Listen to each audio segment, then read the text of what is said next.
My name is April Cox, and today our Self Publishing Made Simple author work group is welcoming a special guest speaker, Annie Mydla. She's going to talk with us today with a unique perspective from the judge's point of view on what they look for in a winning children's book. It's focused on children's book, indie authors. We are very happy to have you here today. I'm very happy to be here. I'm just here to talk to you a little bit today about what we look for on the technical side with the publishing. I mean, with the children's books, this is really important, like kind of how the book presents like as a physical object. And I'm also here to talk about the kinds of themes and the kinds of development we look for and really what separates like what I would consider a North Street book from the other books we have. I'm really looking for a specific atmosphere, a specific way of communication, and I'll be able to tell you about that today. How I got hired by North Street is really indicative of the spirit of the prize. First of all, North Street is a real place.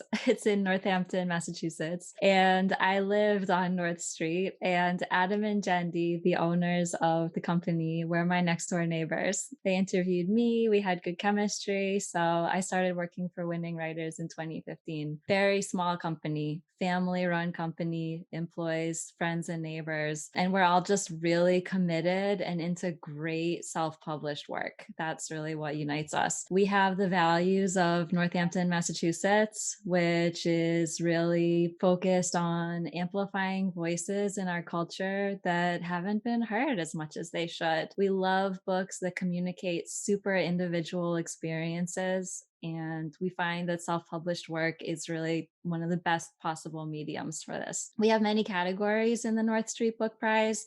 Well, first of all, we have book length work for adults. So that would be fiction, creative nonfiction. We have a lot of short story collections, poetry collections. We do graphic novel, we do art book, and we also, of course, do children's books. And right now we're really seeking to expand the entry pool for children's books. So we're especially welcoming children's self-published authors to the contest. Not middle grade fiction at the time, unfortunately, but children's picture book is really what we're looking for, along with the longer adult length fiction and creative nonfiction memoir. We run 4 contests every year. The North Street Book Prize has really emerged in recent years as kind of like the flagship contest. And we expand the categories every year. And so as you can see, we have different categories: mainstream literary fiction, genre fiction, creative nonfiction and memoir, poetry collections, children's picture book, graphic novel and memoir, and art book. Art book is the new category this year. We're really trying to expand our access for authors who have some kind of graphic component, including the children's picture book, because we've noticed that these categories are typically really underrepresented in writing contests, especially when it comes to self-published authors. Yeah, and it's also worth it to note that at the final bullet point there, we have the categories that are not currently eligible. So yeah, and then you can take a look at our prizes. The grand prize winner, which is across all categories, will win $5,000. This could come from any category. Last year, it was in the creative nonfiction. It was a wonderful memoir called Mine to Carry by Christine Mulvey. You can see her picture down there with the books behind her, but it could be from any genre. And we've had graphic novels win, we've had children's book, and the prize this year has gone up $2,000 from last year. So the grand prize last year was $3,000. This year it's $5,000 because, our entry pool expands. So we want to pass that on to the authors. And of course, the top winner in each category also receives 1,000. So that's 7 more prizes right there, with each first prize winner winning $1,000. And we also have 7 honorable mentions, 1 in each category, and these authors win $250. So the grand prize winner and the top winners, they also win a marketing analysis. There's a 1-hour phone consultation with a book publicist named Carolyn Howard Johnson, and she gives really, really great marketing advice. You can look her up online. She's been in the game a long time, and she's launched a lot of ships. And we also give 300 credit with Book Baby, which is a great self-publishers resource. And we also give free ads in our newsletter. Our newsletter has over 75,000 subscribers. Of course, what's not listed on the page is that we also use all of our social media platforms to promote the winners, including our Twitter, which has over 135,000 followers. So winners to the contest will have their excerpts shared on the website, on the Twitter, and hopefully get a lot more exposure to diverse audiences. There are a couple of countries, unfortunately, that we're not allowed to accept entries from. We can't accept works from Syria, Iran, North Korea, and Crimea right now due to US government restrictions, but all other countries are open. We do ask that all entries be submitted in English, however, because we don't have the staff to screen foreign language entries. But yeah, our main goal is really accessibility. And also, we really, really value experiences that not everybody has. And so we find that a lot of times that does come from international authors. Chris is asking, must they be in ebook form for submission? No, we also accept hard copies. So, yes, anybody who makes it through to the final rounds, we do end up asking for a hard copy because the judges love to read hard copies. However, if it's difficult for the author to provide a hard copy, absolutely no problem. It doesn't make a difference with the entry. There's just something about having that hardcover holding in your hand and Yeah. turning a page to a book that just makes it so much nicer than reading an ebook. Katie's asking, do you know approximately how many children's picture books enter? Not enough. We get a lot of high quality entries, but it's quite a small percentage of our entry pool right now. I would say less than 10% of the books that are entered are children's book categories. So, to tell you the truth, authors who enter in our three most recently added categories, which is children's book, graphic novel, and memoir, and art book, which is new this year, actually are competing against a smaller number of entrants. So, I mean, statistically, it's a really good thing to do is enter in one of these graphical categories right now. Now, is there some fancy badge or award that comes that can be put on a cover for Yes, those yes. that are at the top of the list? Yes? Yes, thanks for asking. Yes, not every author takes advantage of this, but last year we did have one of the prize winners, Caleb Rainey, who submitted and won first prize with his poetry collection, Look Black Boy. He had a special edition of his book reprinted with the North Street seal on the front cover.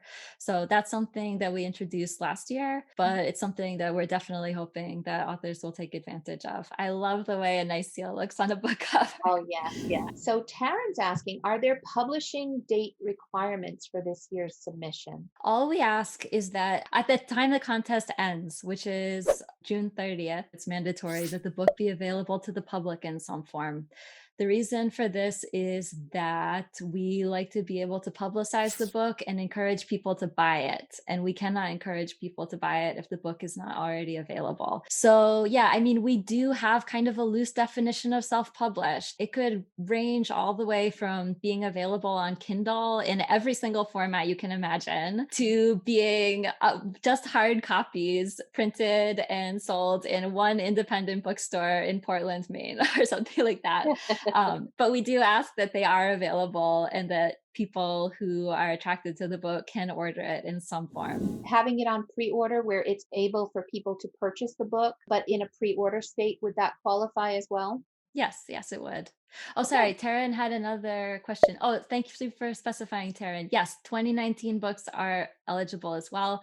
We have no kind of like expiration date for self-publishing, and frequently we get books from authors who self-published a few decades ago. You know, last year we even had books from the 1970s. These are usually in hard copy form, but sometimes authors decide to reissue. But yeah, 2019 is well within. Yeah. And when is the next submission deadline? Will you be talking about the process? Yeah, the submission deadline. Well, the contest opened on February 15th of this year, and the submission deadline is June 30th of this year. One of the big areas that we wanted to talk to you about is, what kind of advice do you have from a judge's perspective? Yeah, one of the things that I really love about this contest is the judges are extremely, extremely open about the kinds of books that they are looking for. I am but a reader in the contest. I do not make the final decisions about the entries. And every single year, I make sure to ask for more and more input from the judges so that my decisions can be informed by their priorities and what they're looking for in a book. However, I'm not the only one they're telling these things to. They are literally writing down their thoughts and their desires for a book and putting it on the internet. So, here on this page, there's some generalized advice about what they're looking for. In the first paragraph, I mean, really sums it up in a beautiful way. They're looking for books that have a unique ability to awaken empathy. Empathy is big for us, and illuminate complex truths of human nature. We're not looking for simple stereotypes. We're not looking for books that tell us what we already know. We're looking for books that have a really unique viewpoint into a life that maybe has gone unappreciated in previous generations, for example, that now really should be coming to light and shared with the world. Going down to the third paragraph, we're looking for this freshness. We're looking for this sense of urgency, like really books that convince us that they have to be written, the stories that really need to be told. And it's not so much some kind of like cleverness or like, oh, I played with this plot twist or something. Although, of course, that can be really great and rewarding as well. And we love it. But it's like kind of more this personal freshness, this vividness of experience that we're looking for. So for every year that the North Street Book Prize has won, we have a winners page. So the decisions that the judges have made are right there for everybody to see. We publish excerpts of the winning stories for the whole world to enjoy. And not only that, but we publish really detailed comments from the judges. Gerald Pope is the author who won last year. And his book is just such an amazing, unique book. It's about an elderly man and his dog who go outside for one last game of fetch. And it's this wonderful metaphor for moving on. You can interpret it as their death. You can interpret it as just passing into a different stage of life. But it's a lot about grief and processing, and it actually has no words whatsoever. So it's just a great example of a work that really plays with the genre in a creative way. And you can see here, Jendi Ryder, who's one of the top judges, along with Ellen LaFleche, has written a very detailed commentary on this. Ellen and Jendi don't just write about what they like about the books, they also write some constructive criticism. And they also comment on the physical copy of the book. Jendi and Ellen have some pretty particular things they're looking for when it comes to like the physical nature of the book, with both the children's illustrated books and with the other entries. They're looking for books that are pleasant to hold, easy to read, books that feel solid. You know, sometimes we get books and unfortunately after a few reads, the pages start to fall out and stuff like that. We're looking for books that really feel like, you know, durable, especially the children's books, because the children's books can have some rough handling sometimes with their young readers. We also look for books that are very visually accessible for older people and people with eyesight issues, because often children do not read books to themselves. So, you know, books with difficult fonts, books where the font is a bit too intricate or too small, books where the fonts have a color that kind of blends into the background or is kind of lost in the detail of the page. This is not good. We like books where it's easy to read, it's legible, and where it's enjoyable to read out loud as well. You know, in the past couple of years, Jendi and Ellen also started noticing that hard copies sometimes have a kind of a chemical smell.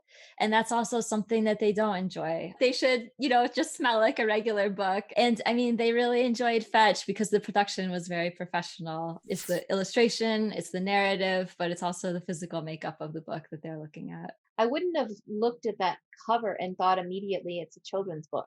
Yeah, it's serious. It's a little more serious. But you know, we also think about kind of the wider literary context of books. We Mhm, don't only choose children's books that are serious, mhm. but there is quite a precedent for serious children's books. We're not afraid of children's books that take emotional risks. And, you know, we don't want books that would be too upsetting to children, but we definitely believe that books with more serious themes can actually help children to process grief and some of the confusing things that they may be coming across in their lives.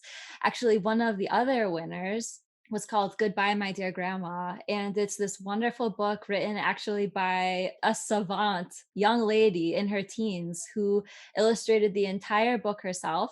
And she wrote it after her grandmother passed away. And it's full of activities for children to basically confront and work through their grief in a healthy way and allow that dialogue between the parents, the children to happen around the death of a loved one. So yeah, I mean, at North Street, we're definitely into life's complexity, and we don't think that we need to really shield children from this stuff. That being said, violence can be problematic in the books, and we don't necessarily like to have anything too gratuitous. We're definitely on the side of the conceptual, the spiritual, the deep, the emotional, the intellectual, and also just the enjoyable, the fun, the Right. funky, the quirky, the whimsical, without too much, gratuitous visuals or like very upsetting content in that way, the violent way. Great to have this level of feedback. Yeah, I'd say that anybody who's in production, whether or not you end up entering this particular contest, it's incredibly valuable to read Jendi and Ellen's comments because they have read a lot of books and they're both published authors in their own right as well. So, I mean, they're insiders and they're making their insights known. It's really I good. think you mentioned to me when we first got on the call together that anybody that submits before the entry receives a marketing, is it an ebook or something from one of the judges? Yes, we have a partner named Carolyn Howard Johnson, and she has been a book marketer for many years. And we provide a free copy of her ebook about book marketing to every single entrant, no matter how far they get in the contest.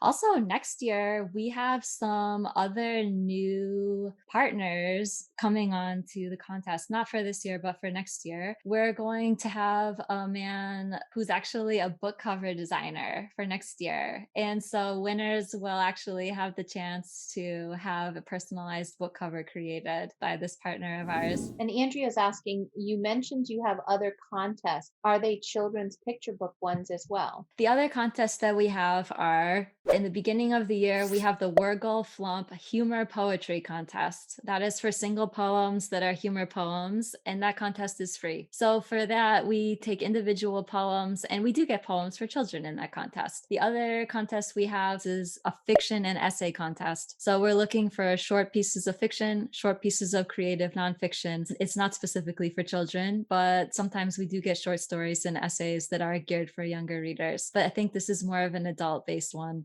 And then the final contest is for standalone serious poems. I'm not the judge for those, so I can't really speak specifically to the criteria that the judges are looking for with those, but they're not for children's audiences, but it could be an interesting avenue. The entry fees for those contests are a lot lower because we're just looking for single pieces and not book length pieces. Jendi and Ellen are only the judges for this particular contest, but Jendi and Adam hire all the judges for the contest, and we all have these shared values of diversity and broadness of experience.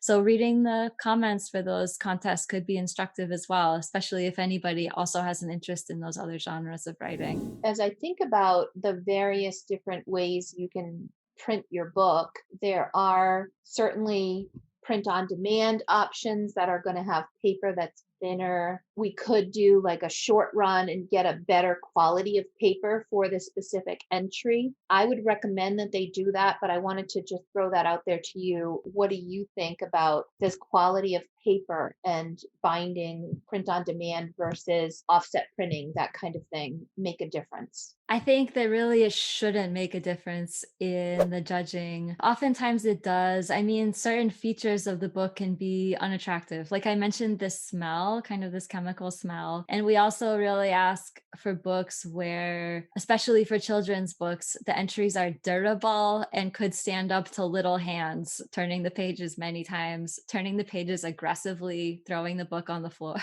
and stuff like that. I don't think the judges do those things. They're adult people, but yeah, but otherwise, the thickness of the pages, Like, we do just keep in mind that oftentimes authors are on a budget. Obviously, if we get ebook entries, these requirements are not an issue.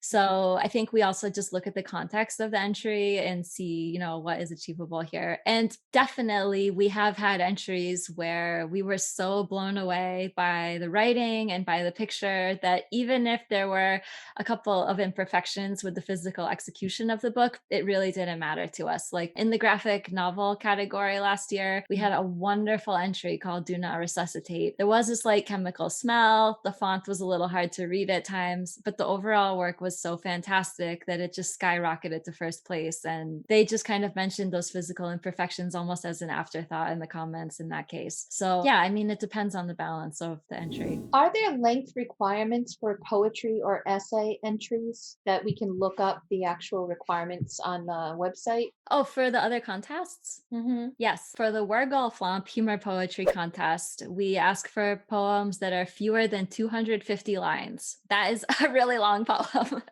For Flomp, also, we ask that it's free, so we ask the poets only submit one poem per year. The later one, the Tom Howard Margaret Reed Poetry Contest, we also ask that poems be up to 250 lines. The entry fee for that is $20, but you can submit two poems for each entry. And also the total number of entries is unlimited. So you could submit, two poems and then another two poems and then another two poems and however many you want, up to 250 lines each. The essay and fiction contest, we ask the entries do not exceed 6,000 words each, but there's no minimum limit. So we also accept like flash fiction and flash creative nonfiction to those as well. And wordless books, right? Because that's what won number 1 last year. Yeah, definitely. Yeah, and for the North Street Prize, for the book prize, I mean, obviously, if you're a children's book author, you're probably not going to be going up to 200,000 words. Maybe so.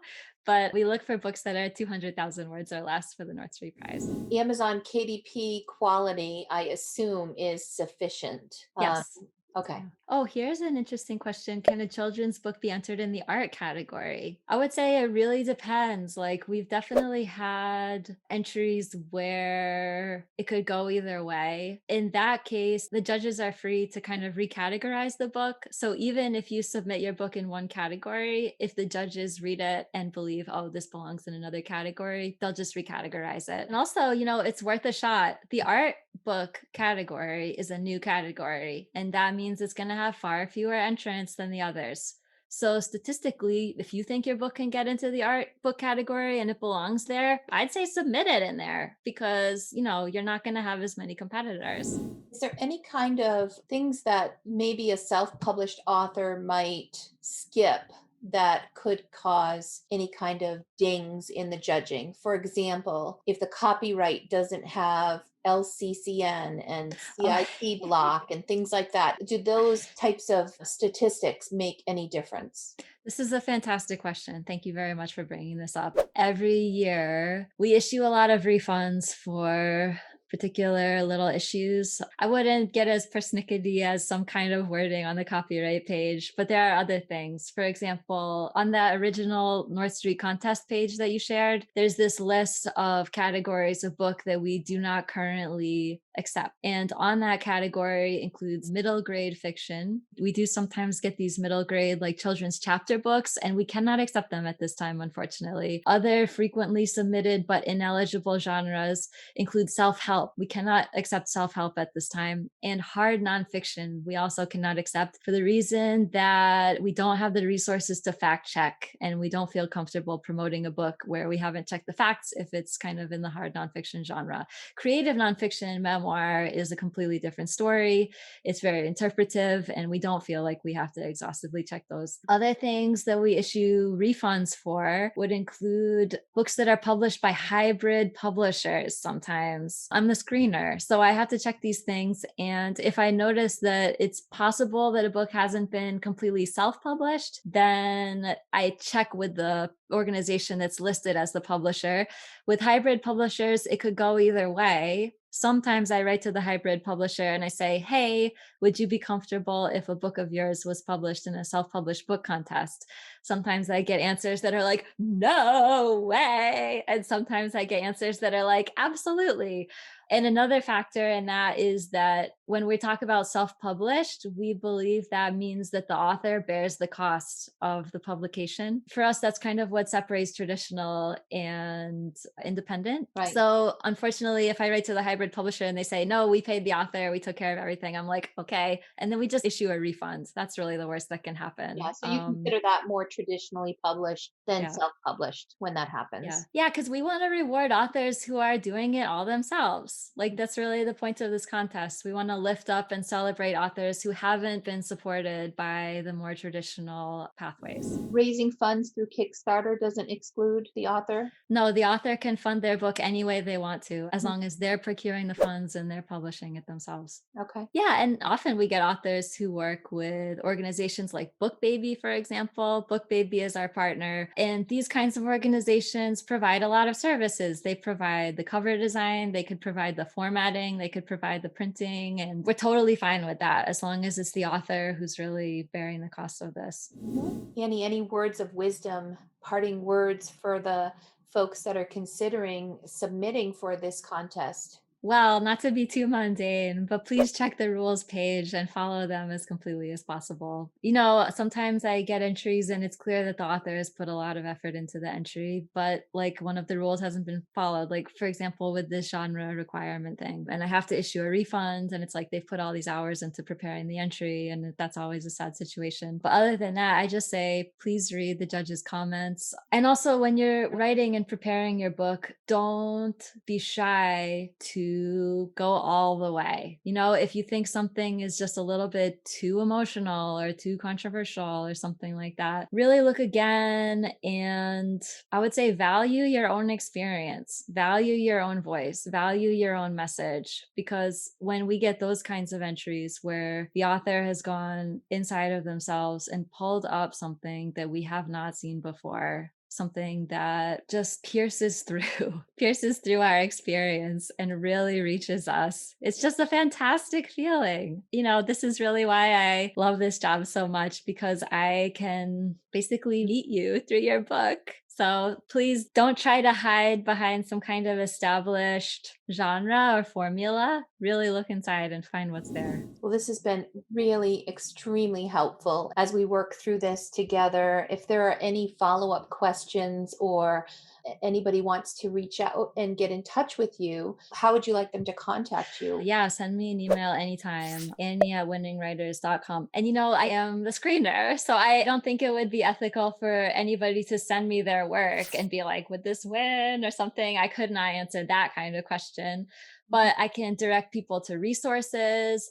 I can direct people to other contests. I'm actually the administrator of our Reddit page, r/literary contest, that has like a big directory of contests, new contests posted every day. Winning Writers also has a big database of free literary contests to enter, even some free children's book contests. So I'd be happy to provide links to that. If anybody needs like self-publishing resources of any kind, Winning Writers, the website, isn't just a contest administration website. I mean, it was basically founded as like a resource site for writers. So we have links to so many different self-publishing organizations, a lot of helpful advice from real authors about the publishing process and every single aspect of it, from composition to physical execution.